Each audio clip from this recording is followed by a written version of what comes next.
Hello everyone. आज हम इस वीडियो में सीडीपी के क्वेश्चन देखेंगे जो आपके प्रीवियस ईयर में आए हुए हैं। ये पेपर 25 जनवरी 2023 को ऑनलाइन हुए थे। आपके पेपर में बहुत कम टाइम बचा हुआ है। आप जितना हो सके प्रैक्टिस करें, क्योंकि जो सीटेट है ये एक ऐसा पेपर है, एग्ज़ाम्स है जो आप बिना प्रीवियस ईयर करे हुए नहीं पास कर सकते हैं। इसलिए आप प्रीवियस ईयर ज़रूर करके जाएं, वो आपको बहुत ज़्यादा हेल्प करेगी। ठीक है, तो चलिए अब हम क्वेश्चन देखना स्टार्ट करते हैं। आप इस चैनल को सब्सक्राइब कर लें ताकि आने वाला नोटिफिकेशन आपको मिलता रहे, और इस वीडियो को लाइक भी कर दें, शेयर भी कर दें। चलिए अब हम सीधे क्वेश्चन पे आते हैं। क्वेश्चन नंबर फर्स्ट कह रहा है, डैश स्थूल गत्यात्मक कौशल का उदाहरण है। भागना, पकड़ना, आड़ी तिरछी रेखाएं खींचना, निचोड़ना। Dash is a example of gross motor skill. एक तो ग्रोस मोटर होता है और एक फाइन मोटर होता है, ठीक है, और एक फाइन मोटर होता है।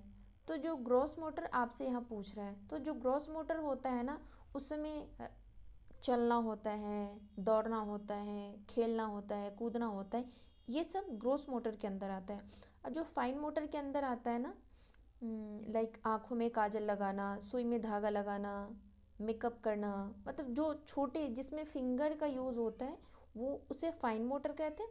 और इसमें मोटे मोटे जैसे चलना फिरना दौड़ना, इन सब का ये सब होता है, उसे ग्रोस मोटर कहते हैं। तो यहाँ आपसे ग्रोस मोटर की एग्जांपल पूछ रहा है, तो आप बताएं इसका सही आंसर क्या होगा।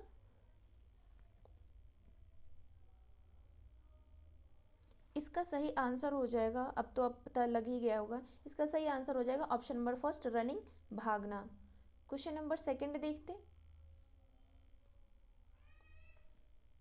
अधिकतर बच्चे पेन पकड़ना सीखने से पहले ग्लास पकड़ना सीख लेते हैं। विकास का कौन सा सिद्धांत इस विशेष दिशा का वर्णन करता है। फर्स्ट है शीर्षगामी सिद्धांत, सेकंड है अधोगामी सिद्धांत, थर्ड है पारस्परिकता संपर्क का सिद्धांत, फोर्थ है बहिष्कार का सिद्धांत।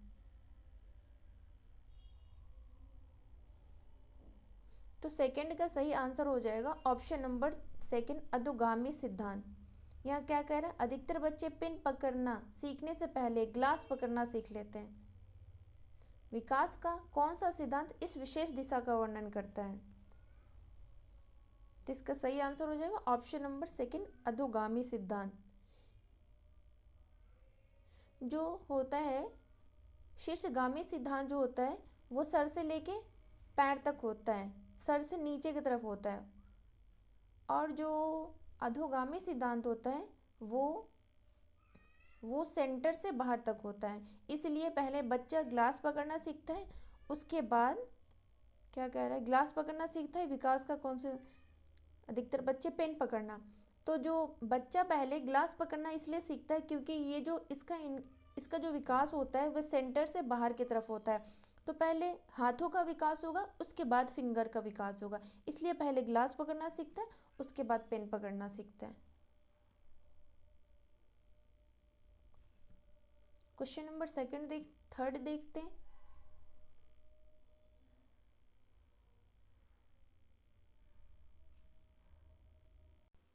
क्वेश्चन नंबर थर्ड कह रहे हैं, बहुत छोटे बच्चों के लिए निम्न में से कौन सी संस्थाएं समाजीकरण की प्राथमिक संस्थाएं।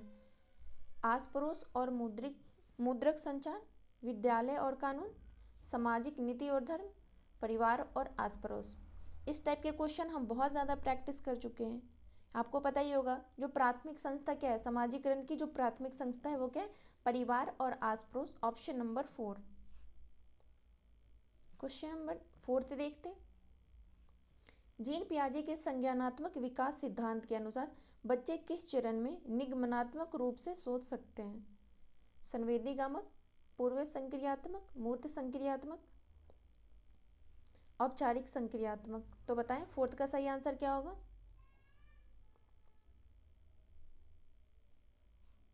अकॉर्डिंग टू जीन पियाजे theory of cognitive development, at which stage can children think डिडक्टिवली।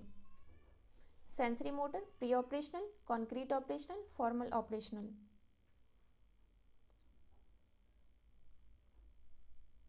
अगर कोई स्टूडेंट ऐसे हैं जिनको हिंदी नहीं समझ आती है तो वो कमेंट ज़रूर कर देंगे, हम इंग्लिश में भी करवा देंगे। क्वेश्चन नंबर 4 का सही आंसर हो जाएगा ऑप्शन नंबर 4, औपचारिक संक्रियात्मक, फॉर्मल ऑपरेशनल। जो डिडक्टिवली थिंकिंग जो होता है वो फॉर्मल ऑपरेशनल में आता है। क्वेश्चन नंबर 5 देखते हैं। 5 वर्षीय रीना को 2 पारदर्शी समरूप गिलास दिखाए गए जो दोनों ही आकार में छोटे और चौड़े थे। ठीक है, दोनों में बराबर मात्रा में दूध डाला गया, जिसे दिखाने पर रीना ने बराबर होने की सहमति जताई। फिर एक गिलास के दूध को किसी अन्य गिलास में डाला गया जो अपेक्षाकृत लंबा और संकीर्ण था। अब रीना का मानना है कि लंबे गिलास में छोटे गिलास की अपेक्षा दूध ज़्यादा है। जीन पियाजे के सिद्धांत के अनुसार यह क्या दर्शाता है? फर्स्ट है विकेंद्रीकरण में कठिनाई, जीववाद सोच, लाक्षणिक प्रकार, काल्पनिक निगमनात्मक तर्क। तो बताएं 5 का सही आंसर क्या होगा? इसका सही आंसर हो जाएगा ऑप्शन नंबर फर्स्ट, विकेंद्रीकरण में कठिनाई। क्वेश्चन नंबर 6 देखते हैं। अनु का तर्क है कि केवल समाज ही तय कर सकता है कि क्या सही है, व्यक्तिगत रूप नहीं। लॉरेंस कोहलबर्ग के नैतिक विकास सिद्धांत के अनुसार यह उदाहरण किस चरण को दर्शाता है?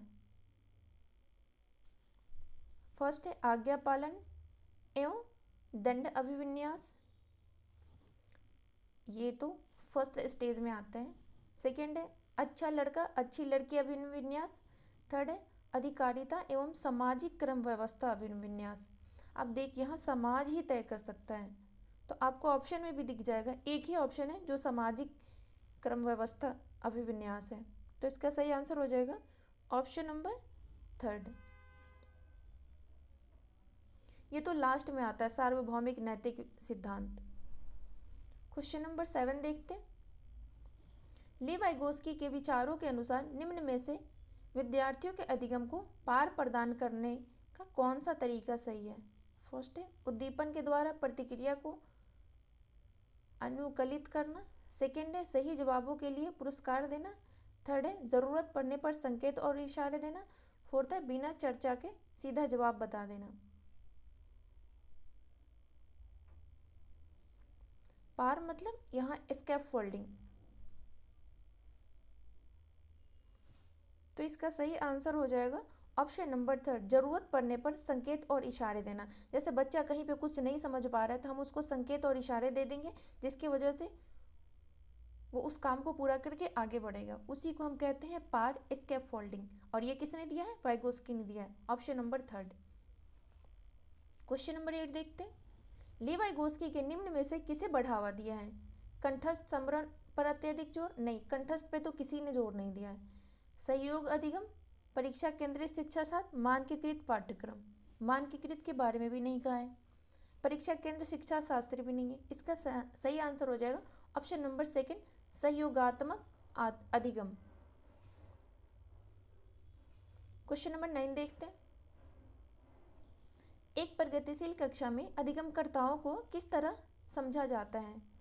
ज्ञान के निष्क्रिय ग्रहणकर्ता के रूप में? निष्क्रिय नहीं होगा, कहीं भी सक्रिय होगा, एक्टिव होगा। बच्चा एक्टिव होके सीखता है, पैसिव होके नहीं। ऑप्शन नंबर फर्स्ट गलत है। सेकेंड है ज्ञान निर्माण में सक्रिय भागीदारी। जो सक्रिय जो एक्टिव होता है ना, एक्टिव पार्टिसिपेट, तो वो पॉजिटिव ऑप्शन है, तो ये तो लग रहा है। थर्ड देख लेते हैं, केवल व्याख्यान विधि से सीखने में सक्षम? नहीं, ऐसा भी नहीं है। सिर्फ लेक्चर मेथड से तो कैसे सीखेगा बच्चा? प्राइमरी एजुकेशन, प्राइमरी स्कूल में तो बच्चों को लेक्चर मेथड के थ्रू पढ़ाना है, ये तो अपर लेवल पे होता है। फोर्थ कह रहा है स्वतंत्र रूप से सूचना प्रसंस्करण में असक्षम। फोर्थ भी गलत है। इसका सही आंसर हो जाएगा ऑप्शन नंबर सेकंड, ज्ञान निर्माण में सक्रिय भागीदारी के रूप में। क्वेश्चन नंबर 10 देखते हैं।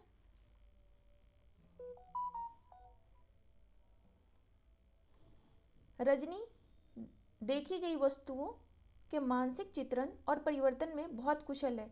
हावर्ड गार्डनर के बुद्धि सिद्धांत के अनुसार वह किस प्रक्रम की बुद्धि दर्शाती है? भाषाई, संगीतीय, स्थानिक, अंतर्वैयक्तिक। यहाँ क्या पूछ रहे हैं? वस्तुओं के मानसिक चित्रण और परिवर्तन में बहुत कुशल है।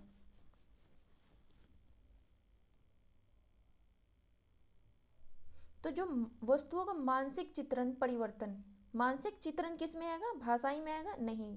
संगीतीय में आएगा? नहीं। अंतर्व्यक्तिक में आएगा? नहीं। इसका सही आंसर हो जाएगा ऑप्शन नंबर 4 अस्थानिक। क्वेश्चन नंबर 11 देखते हैं। अपने विचारों का मौखिकीकरण जेम्स को दिए सवालों का जवाब ढूंढने में अक्सर मदद करता है। कथन क्या सुझाता है? भाषा और संज्ञान संबंधित नहीं है। जैविक परिपक्वता भाषा विकास के लिए जिम्मेवार है। भाषा संज्ञान को सुसाधित करती है। भाषाई अभिव्यक्ति के हस्तक्षेप में संज्ञान में देरी आ जाती है। तो बताएं 11 का सही आंसर क्या होगा?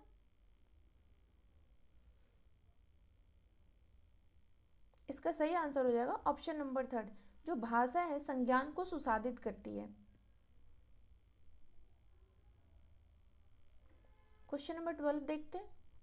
आपको जीन पियाजे से 2 क्वेश्चन पक्के आएंगे, ले वाइगोस्की से 2 क्वेश्चन आएंगे और हावर्ड गार्डनर से 1 क्वेश्चन आएंगे और एक और है कोहलबर्ग से आपके 1 क्वेश्चन आएंगे। पक्के हैं कि इन चारों साइकोलॉजिस्ट जो हैं इनसे 6 क्वेश्चन तो पक्के आते हैं। क्वेश्चन नंबर 12 देखते हैं। जेंडर क्या है? एक ऐसी अस्मिता है जो सामाजिक संरचनाओं द्वारा आकृति पाती है। गर्भधारण के समय ही पूर्व निर्धारित होता है। एक जन्मजात जैविक गुण है। समाजीकरण के संस्थाओं से प्रभावित नहीं होते हैं। समाजीकरण के संस्थाओं से प्रभावित नहीं होता है, ये तो समाज ही इसको प्रभावित करता है। ऑप्शन नंबर 4 तो गलत है। एक जन्मजात जैविक गुण है ऐसा नहीं है, बायोलॉजिकल होता तब होता है। ये जेंडर पूछ रहा है। फर्स्ट, एक ऐसी अस्मिता जो सामाजिक संरचना द्वारा आकृति पाती है। इसका सही आंसर हो जाएगा ऑप्शन नंबर 1।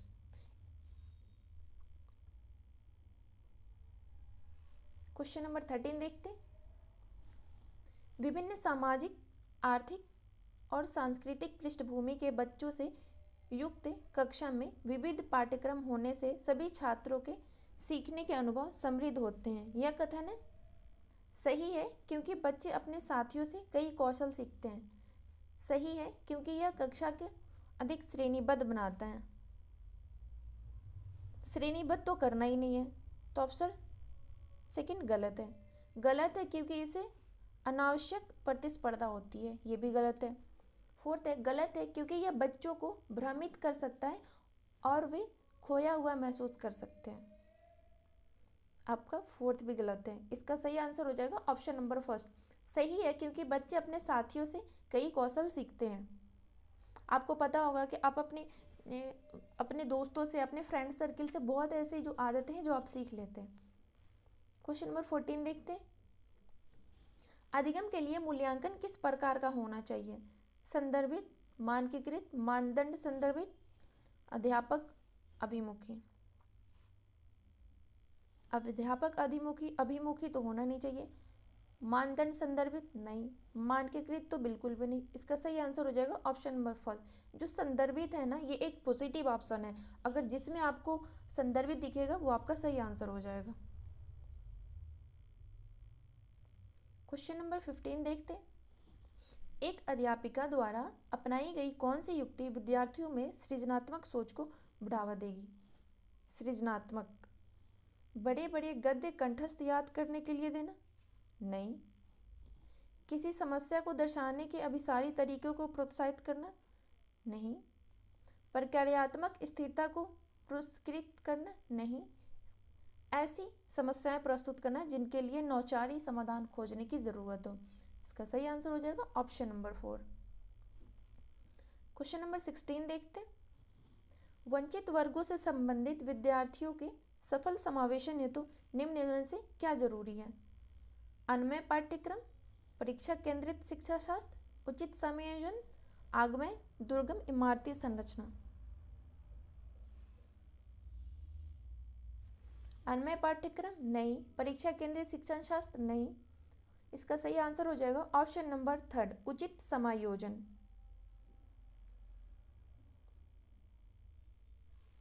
क्वेश्चन नंबर 17 देखते हैं।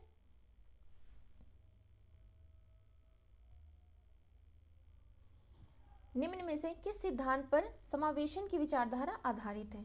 समता, समानता, अलगाव, पक्षपात। अलगाव नहीं होगा, समानता नहीं होगा, पक्षपात भी नहीं होगा। इसका सही आंसर हो जाएगा ऑप्शन नंबर फर्स्ट, समता। क्वेश्चन नंबर 18 देखते हैं। अवधान, न्यूनता, अतिक्रियाशीलता विकार से जूझते विद्यार्थियों में निम्न में से कौन सा अभिलक्षण अक्सर पाया जाता है? उच्च स्तरीय तौर से व्यवस्थित होना, बहुत सचेत होना, लंबे निर्देशों को सुनते समय धैर्यवान रहना, आकुल होना। तो इसका सही आंसर हो जाएगा उच्च स्तरीय तौर से व्यवस्थित होना नहीं, बहुत सचेत होना नहीं, लंबे निर्देश को सुनते समय धैर्यवान होना नहीं। इसका सही आंसर हो जाएगा ऑप्शन नंबर 4, आकुल होना। क्वेश्चन नंबर 19 देखते हैं। सृजनात्मक विद्यार्थी के बारे में निम्न में से क्या सही है? वे कार्य को समझने में काफ़ी समय लेते हैं, वे नवीन और मूल्य विचार सुझाते हैं। ऐसा नहीं है। सृजनात्मक विद्यार्थी के बारे में, जो सृजनात्मक विद्यार्थी होते हैं वो कार्य को समझने में काफ़ी समय नहीं लेते हैं, वे नवीन और मूल्य विचार सुझाते हैं। काफ़ी हद तक तो सही लग रहा है। थर्ड देखते हुए अपने सहपाठियों के मुकाबले संज्ञानात्मक विकास में पिछड़े होते हैं।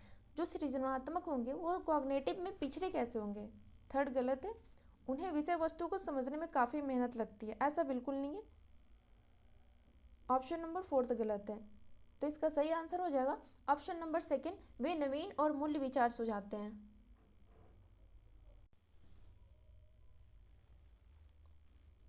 क्वेश्चन नंबर 20 देखते हैं। स्वलीनता कई प्रकार के क्षेत्रों में चुनौती पैदा करती है, फिर भी स्वलीनता से जूझते विद्यार्थियों में निम्न में से कौन सा सामर्थ्य होता है जिसका अध्यापक सदुपयोग कर सकती है? व्यापक तथ्यात्मक जानकारी का प्रतिधारण, सामाजिक परिस्थितियों का सही विवेचन, नो। संज्ञानात्मक नम्यता, बिल्कुल नहीं। अपनी भावनाओं का सटीक संप्रेषण, नहीं। इसका सही आंसर हो जाएगा ऑप्शन नंबर फर्स्ट, व्यापक तथ्यात्मक जानकारी का प्रतिधारण। क्वेश्चन नंबर 21 देखते हैं। विद्यार्थियों में प्रभावशाली एवं अर्थपूर्ण अधिगम को बढ़ावा देने के लिए एक अध्यापिका को किस पर बल देना चाहिए? क्या है प्रभावशाली एवं अर्थपूर्ण अधिगम? फर्स्ट है दी गई जानकारी को कंठस्थ स्मरण करने के लिए, नहीं, हमें किसी चीज़ को भी कंठस्थ नहीं करना है। और सेकंड कह रहा है विद्यार्थियों में प्रतिस्पर्धा की भावना को बढ़ाने के लिए, ऐसा भी नहीं है, सेकंड गलत है। थर्ड है व्यवहार के अनुकूलन के लिए, बिल्कुल नहीं। इसका सही ऑप्शन 4 कह रहा है पाठ्य सामग्री को वास्तविक जीवन के संदर्भ से जोड़ने के लिए। यहाँ क्या आ गया? वास्तविक जीवन संदर्भ से जोड़ने के लिए। इसका सही आंसर हो जाएगा ऑप्शन नंबर 4। क्वेश्चन नंबर 22 देखते हैं।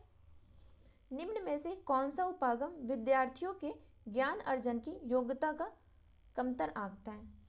खोजी अधिगम, सहयोगात्मक अधिगम, सहज अनुमान लगाना। ये क्या करे? योग्यता को कमतर आंकता है, तो कमतर किस में आंकेगा? ऑप्शन नंबर फर्स्ट नहीं, सेकंड नहीं, थर्ड नहीं। निष्क्रिय नकल में योग्यता को कमतर आंकता है। क्वेश्चन नंबर 23 देखते हैं। कथन कह रहा है किसी नए संप्रदाय को पढ़ाने के समय एक अध्यापिका को विद्यार्थियों के पूर्व ज्ञान को सक्रिय करना चाहिए। तर्क कह रहा है अधिगम अधिक प्रभावशाली होता है जब विषय वस्तु के को जानकारी के असंबंधित खंडों के रूप में प्रस्तुत किया जाता है। सही विकल्प चुनिए और इसका आंसर बताइए। ये क्या कह रहा है? किसी नए संप्रदाय को पढ़ाने के समय एक अध्यापिका को विद्यार्थियों के पूर्व ज्ञान को सक्रिय करना चाहिए। बात तो सही है, पर जो अधिगम अधिक प्रभावशाली होता है जब विषय वस्तु की जानकारी असंबंधित खंडों के रूप में प्रस्तुत करता है, नहीं। असंबंधित खंडों में करेंगे तो वो बच्चों को सही से समझ नहीं आएगा, इसलिए इसका तर्क गलत है। तो ऑप्शन नंबर थर्ड ए सही है लेकिन आर गलत है। क्वेश्चन नंबर 24 देखते हैं। अधिगम की प्रकृति डैश और डैश है। सक्रिय सामाजिक, बात तो सही है। निष्क्रिय नहीं, सक्रिय व्यक्तिगत नहीं, निष्क्रिय व्यक्तिगत। आप तो पहले इसको ऐसे काटेंगे, निष्क्रिय नहीं होगा, निष्क्रिय नहीं होगा। अधिगम की जो प्रकृति है वो सक्रिय है, एक्टिव है, ठीक है। और क्या है, व्यक्तिगत है नहीं, सामाजिक है। ऑप्शन नंबर फर्स्ट सही आंसर होगा इसका। अधिगम की प्रकृति सक्रिय और सामाजिक है। 25 देखते हैं।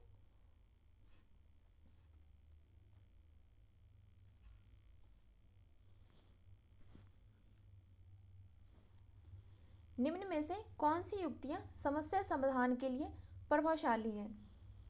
समस्या समाधान पूछ रहे हैं, ठीक है। कौन सा ऑप्शन, ये 25 है, क्वेश्चन नंबर 25 है। निम्न में से कौन सी युक्तियां समस्या समाधान के लिए प्रभावशाली है। यहाँ समस्या समाधान पूछ रहा है, ठीक है। स्मृति सहायक विधियां, अन्वेषण, प्रक्रियात्मक स्थिरता, कलन विधि। तो इसका सही आंसर हो जाएगा फर्स्ट स्मृति सहायक विधियां, सेकेंड अन्वेषण, फोर्थ कलन विधि। तो फर्स्ट, सेकेंड और फोर्थ किस में है, ऑप्शन नंबर 4 में। क्वेश्चन नंबर 26 देखते हैं।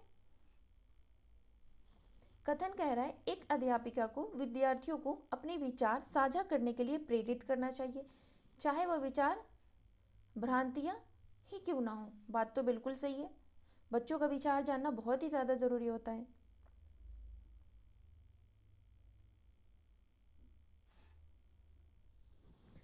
तर्क कह रहा है भ्रांतियां विद्यार्थियों द्वारा गठित सहज सिद्धांत होती है जो अधिगम प्रक्रिया में महत्वपूर्ण होती है।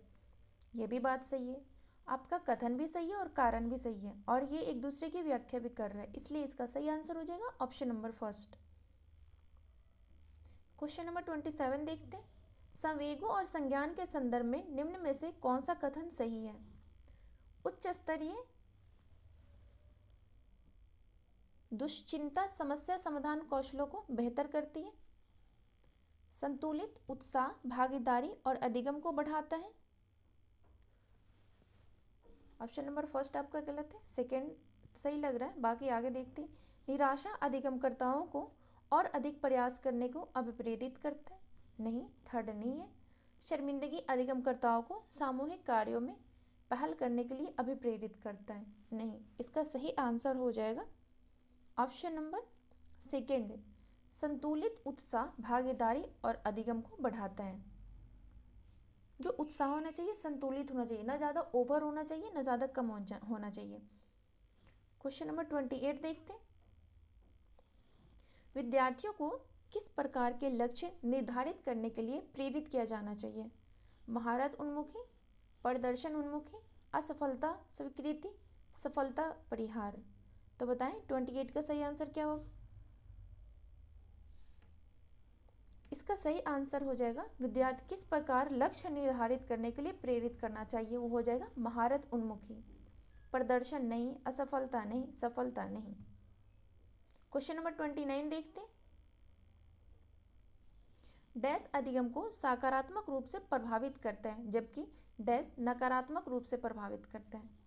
फर्स्ट है विचारावेश संकल्पना मानचित्र, निष्क्रिय नकल अनुसंधान, नहीं, जिसमें आपको निष्क्रिय आ जाए। अगर नहीं पूछ रहा है तो अलग बात है, लेकिन जिसमें ये नहीं का बात नहीं है, क्वेश्चन में निष्क्रिय को आप पहले कट कर देंगे।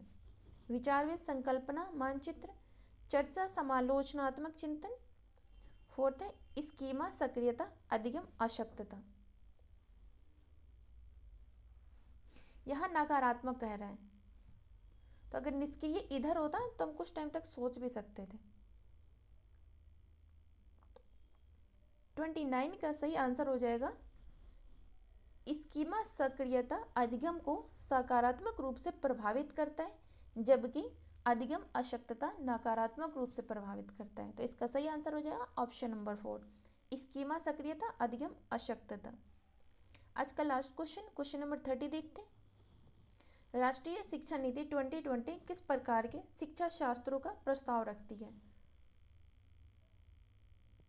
परीक्षा केंद्रित, नहीं। अध्यापक केंद्रित, तो बिल्कुल भी नहीं। बहिष्कार केंद्रित, नहीं। इसका सही आंसर हो जाएगा ऑप्शन नंबर 1, अधिगमकर्ता केंद्रित, लर्नर सेंट्रिक। ऑप्शन नंबर 3 इसका सही आंसर हो जाएगा ऑप्शन नंबर 1। जिस ऑप्शन में अधिगमकर्ता केंद्रित बच्चे चाइल्ड सेंटर्ड में होंगे वो आपका सही आंसर होगा। तो इस वीडियो में हमने CDP के 30 क्वेश्चन करे हैं। इस वीडियो को आप जरूर देखें। आप जितना हो सके प्रैक्टिस ज़रूर लगाएं, और प्रैक्टिस आपको इधर उधर नहीं लगाना है, आपको प्रीवियस ईयर ही लगाने हैं, क्योंकि प्रीवियस ईयर क्वेश्चन इतने हैं ना, आप करते करते थक जाएंगे पर ख़त्म नहीं होगा। क्योंकि जो ऑनलाइन में पेपर आए थे तो दिसंबर से फरवरी तक पेपर चला था, इसलिए आप प्रैक्टिस ज़रूर करें, और वो भी प्रीवियस ईयर का। तो चलिए मिलते हैं नेक्स्ट वीडियो में, और इस चैनल को सब्सक्राइब कर लें, वीडियो को लाइक कर दें और शेयर कर दें। Thank you.